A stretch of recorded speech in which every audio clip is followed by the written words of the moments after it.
bonus. Ouais, bon, ça va. C'est le bonus de l'épisode 313 que l'on vous propose cette semaine avec les deux mêmes garnements que l'épisode 313. Pourquoi en changer? Les voici les voilous. On retrouve d'un côté Picaboo depuis la France et puis de l'autre, on retrouve David depuis la Thaïlande. J'espère que vous allez encore bien tous les deux. Je sais que David a quelques douleurs lombaires, ce qui est un petit peu inconfortable. Heureusement pour toi, David, un bonus ne dure que 15 minutes. Ça, tu le sais. C'est 15 minutes maximum. Et plus je parle, plus le temps passe. Et moins il y a de temps pour vous laisser parler. Et donc, je vais vous donner la parole. On va commencer avec un vélo qui roule tout seul. C'est qui nous en parle? C'est moi. Voilà. Ouais. Vas-y. Il y a un ingénieur de chez Huawei qui a eu un accident il y a quelque temps. Un accident de vélo, et qui s'est dit un jour, mais pourquoi est-ce que je m'embête à conduire mon vélo? Je vais en faire un qui roule tout seul. Et ben c'est ce qu'il a fait. Voilà, avec ses équipes de chez Huawei, ils ont fait un vélo qui roule tout seul. Ils ont créé sur un vélo normal, tout à fait normal, ils ont ajouté tout un tas de capteurs, de caméras, de détecteurs quelconques, enfin voilà, de gyroscopes, un volant d'inertie, etc. Et une intelligence artificielle. Alors j'aime pas beaucoup ce terme, mais en gros un ordinateur de bord avec des algorithmes dessus, en gros, on va dire ça. Et puis une petite batterie. Alors ils disent batterie d'avion. Je sais pas trop ce que ça veut dire, mais voilà, modèle S, je sais pas trop ce que ça veut dire, qui en gros permet au vélo de rouler tout seul pendant 2 à 3 heures. Voilà, donc on le met sur la route, il se tient tout seul debout, il n'y a pas besoin d'avoir quelqu'un dessus pour tenir l'équilibre. Il peut se repérer d'après ce que j'ai pu lire grâce à un GPS, et donc il peut aller là où il veut, quand il veut. En gros, ça revient à ça. Alors esthétiquement parlant, c'est discutable pour l'instant, parce que je pense qu'ils se sont juste amusés à faire le vélo, hein. Ils n'ont pas cherché à faire de l'esthétique, hein. Oui. Mais c'est assez rigolo, je trouve. Ouais. Voilà. Mais moi, je trouve ça plutôt intéressant parce que quand tu vois tout ce qui est trottinette partagée, par exemple, on pourrait imaginer demain des vélos partagés, mais plutôt que de les laisser traîner en rue et que les gens se jettent dessus, les balancent à la baille ou que sais-je, que en fait tu les commandes et qu'ils viennent à la maison. Tu vois, tu dis, j'ai besoin d'un vélo à telle heure, et le vélo, il démarre et il fait le trajet tout seul jusque chez toi, et il s'arrête devant ta porte. Moi, c'est ça l'usage que j'en ferais. Évidemment, ça ferait beaucoup de vélos sans personne dessus dans la rue, ça ferait bizarre, mais voilà. Un vélo drone. Voilà, un vélo drone. Un vélo drone. Exactement. C'est exactement ça. Donc, bon, là, c'est plus une démonstration technologique, on l'imagine bien, mais je trouve ça plutôt sympathique. On vous met évidemment, comme toujours, le lien, et dans l'article en question, il y a une vidéo explicative en 3D très bien foutue. Vous irez jeter, si vous voulez. On voit le vélo rouler tout seul. Oui, on voit le vélo rouler tout seul. Là, je l'ai pas sous la main, mais vous pouvez nous faire confiance, on le voit rouler. Une application pour tester l'étanchéité de votre smartphone, ça peut avoir un intérêt aussi, David. Oui, donc c'est une application Android qui permet de tester l'étanchéité du smartphone sans devoir le plonger dans l'eau, bien évidemment. C'est mieux. Et en fait, ça utilise en fait le baromètre, le baromètre intégré à certains smartphones. Donc, cette application ne fonctionne que sur les modèles de smartphones qui ont un baromètre à l'intérieur, et apparemment ça marche pas trop mal. Donc ça permet de vérifier si les joints d'étanchéité ont été compromis. Ils ont fait des tests en enlevant le compartiment avec la carte SIM. Ça semble fonctionner pas mal du tout. C'est une application, s'il y a un baromètre dans le smartphone, c'est un petit plus qui pourrait éviter d'avoir un accident d'eau. Oui, enfin, de toute façon, une fois qu'il est dans l'eau, il est dans l'eau, hein. Testé ou pas testé, j'ai presque envie de dire. Si c'est vraiment non, moi j'ai eu... Ouais. J'ai eu le cas plusieurs fois après avoir eu soit un écran qui était fendu ou avoir eu un coin endommagé du téléphone, que l'humidité est rentrée dans le téléphone par après et il est tombé en panne, pas parce qu'il est tombé dans l'eau, mais parce qu'il était compromis point de vue étanchéité. D'accord, ok. C'est vrai que un air ambiant humide, ça peut poser des questions aussi. Simplement le fait d'être dans une poche ou voilà, contre la peau, ou transpiration, que sais-je, ça peut. Oui, les transpirations ici avec la température quand on est au téléphone. J'imagine que Il est quand tu as une trempé. conversation en Thaïlande au téléphone avec le taux d'humidité qui plus la chaleur, ça laisse des flaques sur l'écran, quoi. C'est une horreur, en fait. C'est ça le problème. On a moins ce problème-là, quoique des inondations, vous savez, on en a chez nous aussi, vous le savez. Hein. Donc voilà. Je sais pas si Picaboo avait un truc à rajouter sur ce sujet en particulier sur Non, juste comme aujourd'hui les téléphones, on en retrouve plein dans l'eau, dans les lacs, dans les rivières, etc. C'est vrai. On entend souvent parler de téléphones qu'on retrouve dans l'eau après plusieurs semaines ou plusieurs mois même, Oui. et qui en général fonctionnent. C'est assez rigolo. Oui, Voilà. après séchage. Hein. Oui, après séchage, oui, bien sûr. Juste un conseil qu'on peut donner, peut-être si votre téléphone tombe dans l'eau, si vous avez mettre toutes les chances de votre côté de le sauver, ne l'allumez pas tout de suite. Parce que sinon, il y a des électrolyses qui se forment, etc., dans les contacts des boutons et des trucs. Et les fils qui se touchent. Et les fils qui se touchent. Et donc là, c'est foutu. Il faut qu'il soit sec avant de le mettre en route. Donc, attendez, soyez patient. On reste chez... Non, on va chez David. Non, on va chez Picaboo. Je ne sais On pas. va chez moi. On va chez toi. Oui, bah oui, c'est de la 3D. Oui. T'es malin. C'est impression 3D. Alors ça, c'est intéressant parce que ça peut être très utile, effectivement, l'impression 3D d'aimant. Ouais. Comme vous le savez peut-être, les aimants que vous utilisez ou qui sont dans vos produits plus ou moins technologiques sont en général des aimants qui ont été usinés ou moulés, puis magnétisés par la suite. Alors, sauf peut-être le néodyme, je suis pas sûr, mais enfin à vérifier. Je suis pas un expert en la matière. L'idée, c'est que le laboratoire de recherche de sciences et des matériaux de l'université de Lorraine est en train de développer, et ils sont dessus fondamentalement, puisqu'ils le prévoient la sortie pour la fin de cette année, d'une imprimante capable de vous créer sur mesure des aimants en impression 3D, filaments fondus, donc par couche, à la forme que vous voulez. C'est un peu le but.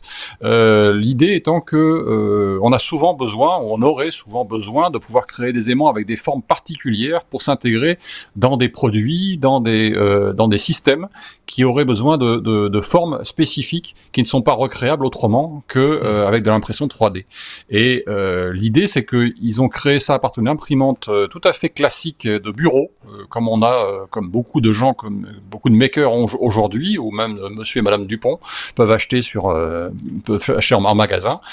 Simplement, ils l'ont adapté pour que le filament qui passe au travers soit déjà un filament qui soit magnétique, donc aimanté, et que l'aimant que vous allez avoir à la sortie, de la forme que vous aurez choisie, puisse servir justement d'aimant et faire son œuvre.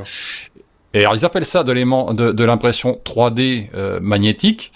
Mais il compte aussi intégrer là-dedans, et je vais vous retourner le cerveau un tout petit peu, de l'impression 4D. Puisque avec la 4D, vous savez que c'est la quatrième dimension, c'est le temps. Et donc, l'idée est de venir intégrer dans cette petite histoire la fonction de temps. Donc, pendant la durée de vie de cet aimant, il peut être soumis à plusieurs choses comme des vibrations, de la température, etc. Et suivant ces données, suivant ces interactions, l'aimant pourrait changer de forme ou de puissance, ce qui fait qu'ils intègrent là-dedans effectivement une fonction de 4D, donc de temps, en fonction de son utilisation dans le temps, justement. Voilà. C'est juste passionnant. Enfin, moi, je trouve ça ouvre des perspectives assez interpellantes, j'ai envie de dire. Je sais pas ce que tu en penses, David. Oui, je suis aussi fan d'impression 3D, donc toutes sortes de matériaux, toutes des applications, c'est quasiment sans limite tout ce qu'on peut faire. Mais là, en plus, c'est vrai qu'avec cette dimension supplémentaire, on peut imaginer des objets qui... je vais pas parler d'obsolescence de l'objet qu'on va créer, mais peut-être de sécurité. On va dire, voilà, cet objet-là, il ne peut durer que X temps parce qu'on considère que... Enfin, je sais pas, on peut imaginer n'importe quoi. C'est assez... voilà, c'est assez bluffant. Si vous avez des idées de votre côté, n'hésitez pas à les partager avec l'équipe parce que... il y a certainement plein de choses qui peuvent se créer là-dessus. Je trouve ça assez interpellant, très honnêtement. Voilà, une découverte. On met les liens, hein, comme toujours. Hein, chaque fois que ce soit nos épisodes ou nos bonus, on vous donne les liens vers les articles dont on vous parle dans chaque épisode. On va parler d'un policier qui a trouvé une solution en tout cas, pour ne pas être filmé, ou s'il est filmé, en tout cas que la vidéo ne figure pas sur YouTube, David. Voilà. En fait, c'est une nouvelle que j'ai vue et qui, d'un côté, m'a fait sourire et de l'autre côté, m'a super énervé parce que ça montre d'un côté une problématique de YouTube qui censure à tort et à travers les vidéos. Il suffit qu'il y ait par exemple une publicité qui passe à la TV en arrière-fond et hop, il y a un copyright strike.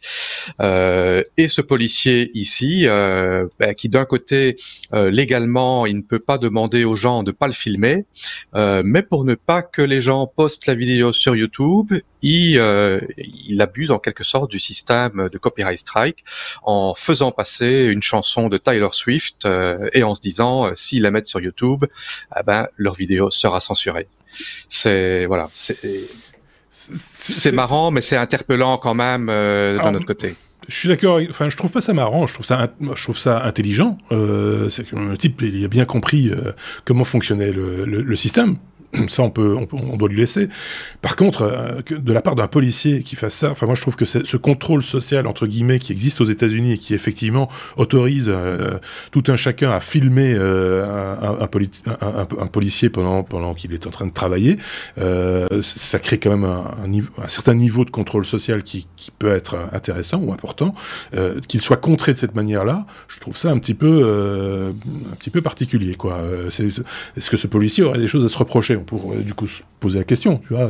Alors, il aime peut-être pas être filmé, il aime peut-être pas voir sa bobine sur YouTube, ça c'est un autre problème, mais je trouve ça assez... oui, c'est interpellant. Oui, mais bon, voilà, je sais pas, là de nouveau, je suis mais maintenant dans le cas d'un abus policier, les gens ont pris la vidéo, le son n'est pas supprimé de la vidéo qu'ils ont enregistrée, c'est uniquement s'ils le postent sur les médias sociaux, sur YouTube. Donc dans un cas d'abus, ils peuvent quand même utiliser leur vidéo comme preuve de ce qui s'est dit, de ce qui s'est fait. C'était un petit peu gac, mais c'est interpellant sur différents fronts. Il nous reste très peu de temps, 2 minutes à peine, pour parler d'un autre sujet avec Picaboo, le dernier. Donnez le cœur de votre vieux smartphone. De quoi s'agit-il ? Quelle est l'idée ? Je voulais juste signaler parce que c'est quelque chose qui peut être très utile et c'est pas forcément. Mais des scientifiques lorrains, donc dans le nord-est de la France, n'est-ce pas, sont en train d'essayer de mettre au point un système de récupération des métaux précieux qui sont dans les téléphones portables. Et c'est quelque chose qui demande la récupération de vieux téléphones qui ne vous servent plus à vous, mais qui pourraient leur servir à eux pour finaliser cette étude et arriver à leur but de faire une récupération la récupération de matériaux qui composent ce téléphone. Alors il y a plein de matériaux dedans qui peuvent être récupérés en grande quantité, enfin en plus ou moins grande quantité, puisqu'un téléphone fait en gros 180 grammes et qu'une carte mère du téléphone, c'est en gros 10 à 14 grammes. Donc il y a peu de métaux, mais la quantité fait la quantité de téléphone fait la quantité de matériaux. Bien sûr. Vous pouvez, grâce au lien qu'on vous donne, aller voir le lieu où vous pouvez déposer vos téléphones. Ils ont besoin de 10 000 téléphones pour lancer leur étude et faire leurs essais. C'est quelque chose qui peut être très utile, je pense. Et si j'arrive à trouver le moyen de récupérer ces matériaux sans en laisser une miette dans le téléphone, réellement, oui, c'est ça l'idée. C'est vraiment de tout récupérer, parce que aujourd'hui, ça se fait déjà pour 80 ou 90% des principaux matériaux. Et je pense que ça peut être une bonne idée. Donc, donner vos téléphones anciens et qui vous ne servent plus. Bonne idée, effectivement, et ça rejoint un peu l'idée que j'avais évoquée quand on parlait de voitures électriques et de recyclage et de matériaux recyclés, etc., etc. Si ce genre d'études permet d'avancer aussi sur cette idée-là du recyclage, c'est important aussi. Merci à tous les deux pour ce bonus. Il y avait de l'actu cette semaine, vous vous en êtes rendu compte. On va se retrouver très bientôt. Je rappelle que nous avons à votre disposition, si vous le voulez bien, une série de hors-série consacrée à la cryptographie. Vous pouvez suivre le 2e épisode épisode la semaine prochaine, ou jeudi, là dans les jours qui viennent. N'hésitez pas, et n'hésitez pas aussi à laisser vos commentaires, vos pouces, etc., etc. Merci à tous les deux, à très bientôt, hein, les gars, David et Picaboo. Salut, bonnes vacances. Et passez de bonnes vacances, oui, effectivement, bonnes vacances aussi. À vous également, et prenez soin de vous, et prenez soin des autres également. À très bientôt, salut.